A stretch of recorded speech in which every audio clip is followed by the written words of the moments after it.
Komando Pusat Angkatan Bersenjata Amerika merilis video yang diklaim serangan terhadap aset Angkatan Laut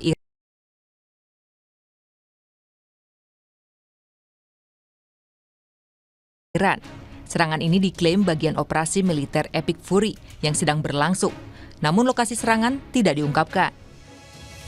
Presiden Amerika Serikat Donald Trump mengatakan lebih dari 50 kapal perang Iran telah dihancurkan.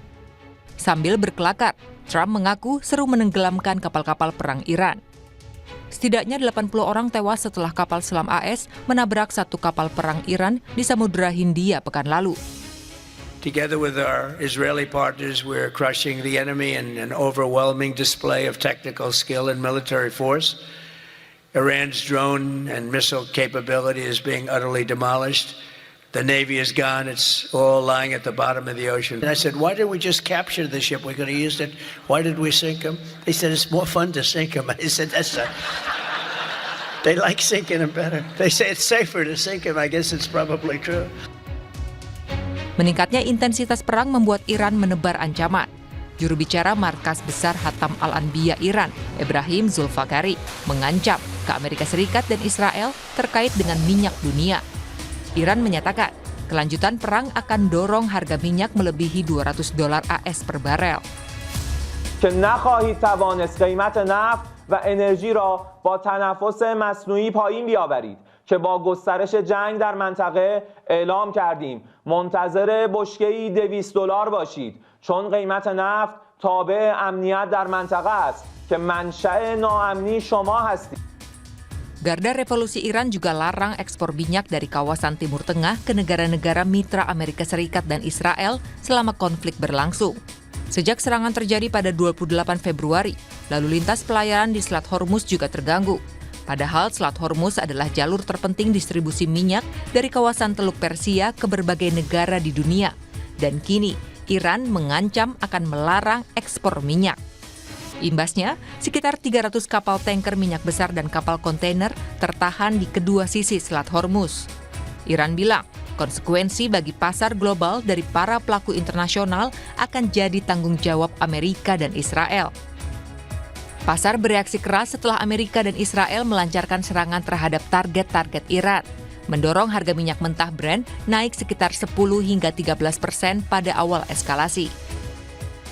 سردار ناینی با تاکید بر اینکه نیروهای مسلح ایران اجازه صادرات 1 لیتر نفت از منطقه را تا اطلاع ثانوی به طرف متخاصم و شرکایش نمیدهد گفت چرا به مردم آمریکا حقیقت را نمیگویید که همه زیرساخت‌های نظامی آمریکا در منطقه Dampak perang Iran dengan Amerika dan Israel, sejumlah warga dari berbagai negara mengalami panic buying di tempat pengisian BBM, salah satunya di Hanoi, Vietnam. Antrean sepeda motor dan mobil terjadi di sejumlah tempat pengisian BBM di Hanoi. Sebagian SPBU tutup akibat kehabisan pasokan. Harga BBM di Hanoi naik dalam beberapa hari terakhir, yakni menjadi 29.120 dong Vietnam per liter atau sekitar Rp18.713 per liternya. Setidaknya ada 7 SPBU di Hanoi telah membatasi penjualannya di tengah kekurangan pasokan BBM. Pemerintah Vietnam mengimbau penerapan pengaturan kerja dari rumah untuk menghemat pasokan BBM di negaranya. Pakistan juga merespons ancaman krisis akibat perang dengan menghentikan kegiatan sekolah selama 2 pekan dan memberlakukan 4 hari kerja dalam sepekan kecuali perbankan. Pakistan juga memangkas konsumsi bahan bakar di seluruh departemen pemerintahan. Tim Liputan Kompas TV.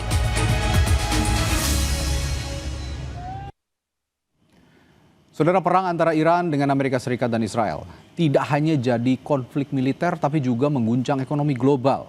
Ketegangan bahkan meningkat setelah Iran ancam harga minyak bisa melonjak hingga $200 Amerika Serikat per barel jika konflik terus meluas. Nah, pertanyaannya, apakah ancaman lonjakan harga minyak bisa jadi alat untuk menghentikan konflik atau justru sebaliknya kenaikan harga energi justru memperluas dampak perang?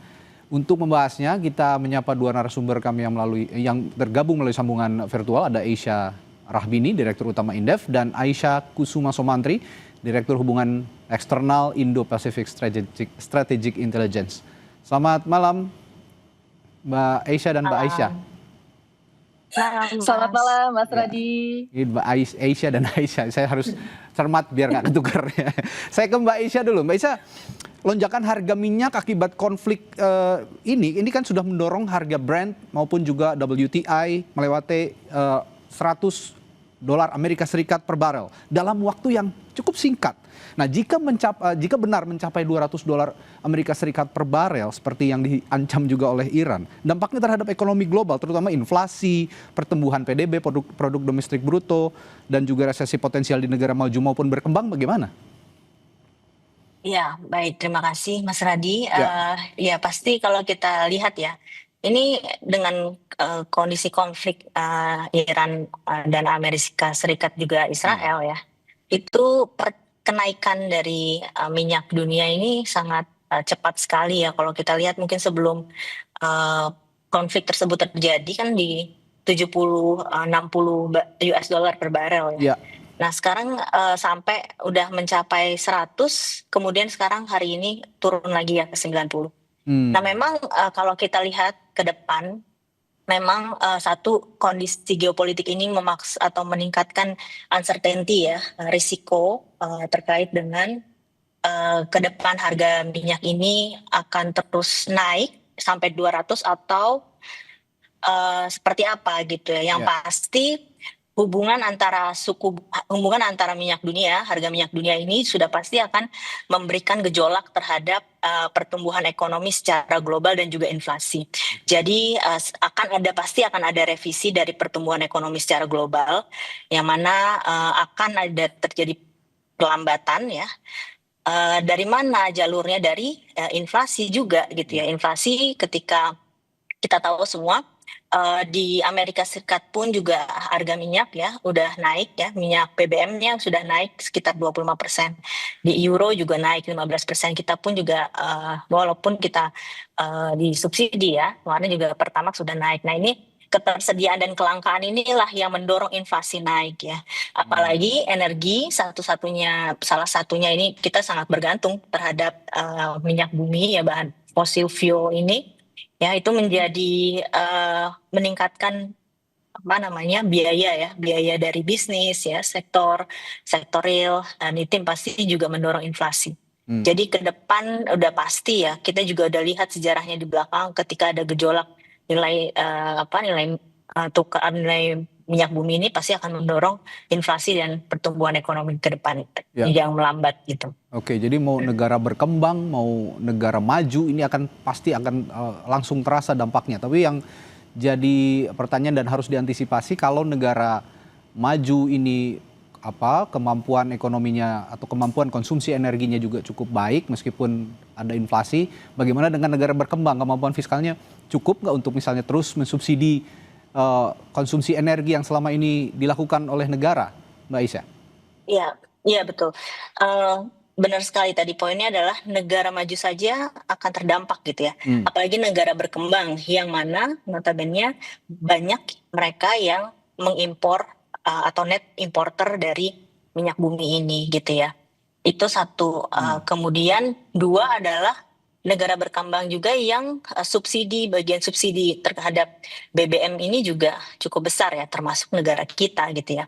Karena kita mensubsidi satu Pertalite itu ya, BBM, untuk menjaga kestabilan harga di dalam negeri juga. Sehingga beban biaya yang harus dikeluarkan pemerintah di dalam anggarannya itu pasti akan juga meningkat. Karena kemarin 2026 ini asumsinya adalah $70 per US ya, $70 US per barrel.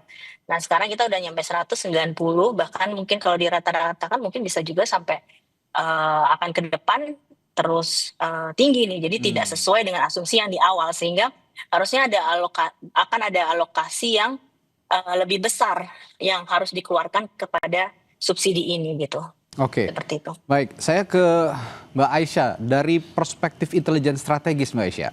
Apakah ancaman Iran terhadap harga minyak via Selat Hormuz ataupun serangan ke infrastruktur energi lebih sebagai leverage diplomasi untuk negosiasi deeskalasi, atau bagian dari strategi perang asimetris Iran ini untuk memperluas konflik dan menarik dukungan dari sekutu seperti Rusia misalnya dan juga Cina atau Tiongkok? Ya, terima kasih Mas Radi. Ini pertanyaannya sangat menarik ya, dan saya rasa ini sangat penting. Yang pertama kita lihat bahwa Iran ini sadar betul bahwa negaranya ini merupakan pihak yang lebih kecil sebenarnya dalam peperangan.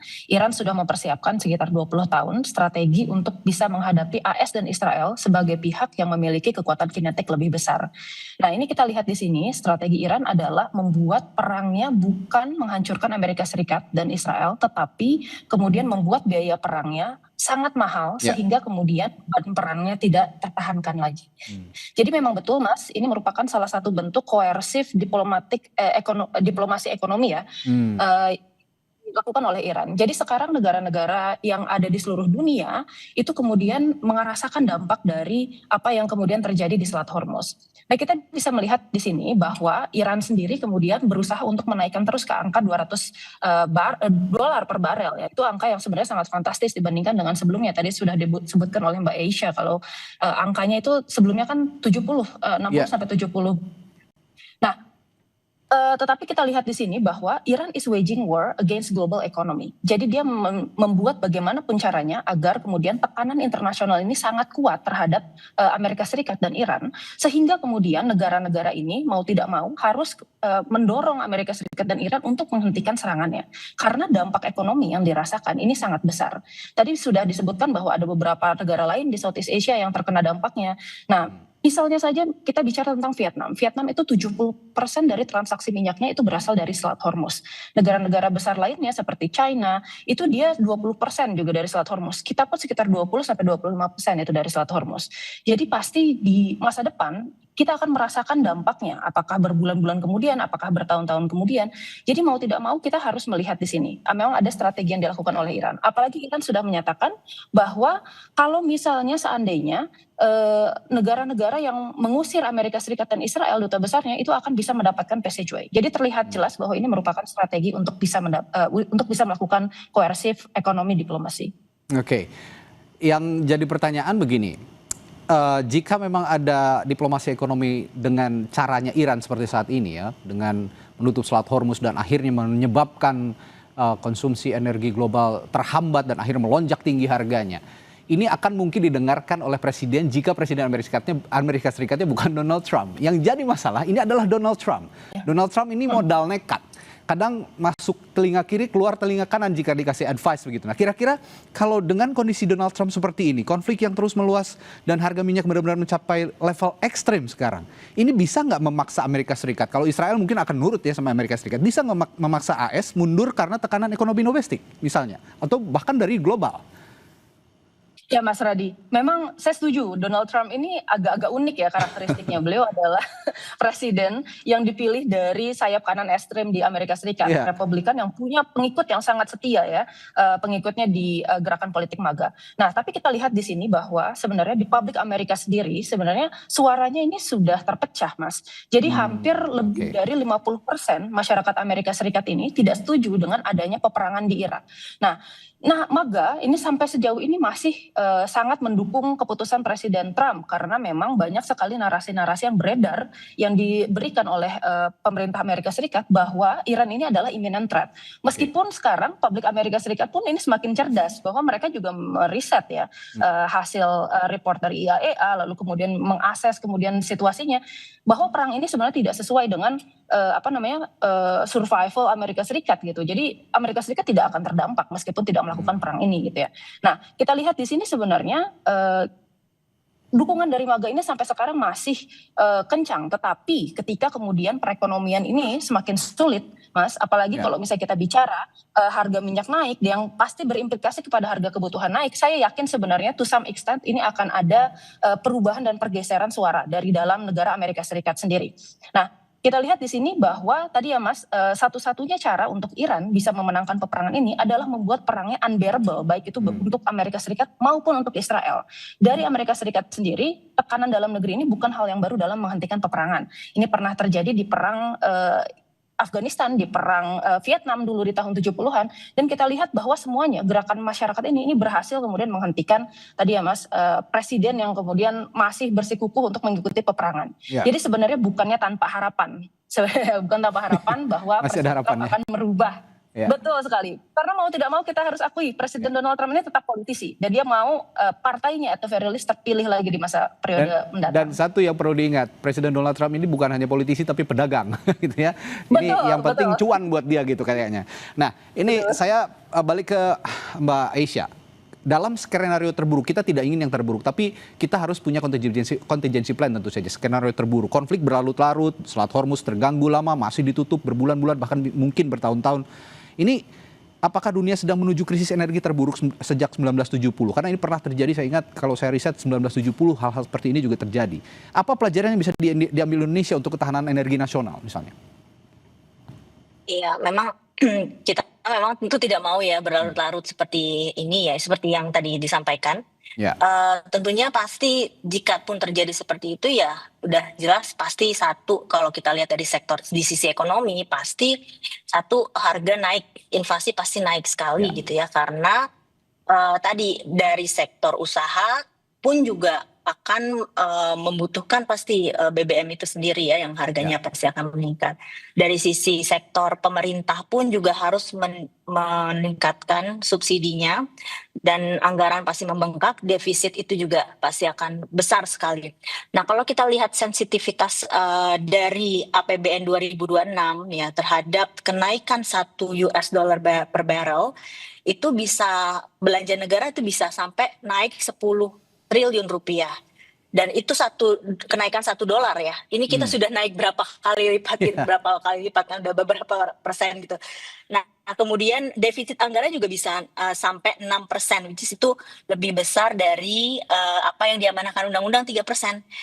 Jadi space kita nggak punya ruang space yang fiscal space yang besar, juga kenapa? Ya, silakan.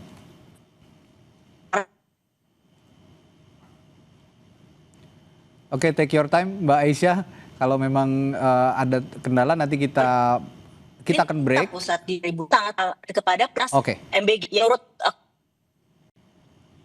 Oh, baik. Masih Sepertinya ada kendala komunikasi dengan Mbak Aisyah, masih terputus-putus komunikasinya. Nanti kita akan coba sambungkan kembali. Namun kita akan jeda terlebih dahulu. Nanti kita akan kembali sesaat lagi di Sapa Indonesia Malam. Tetaplah bersama kami.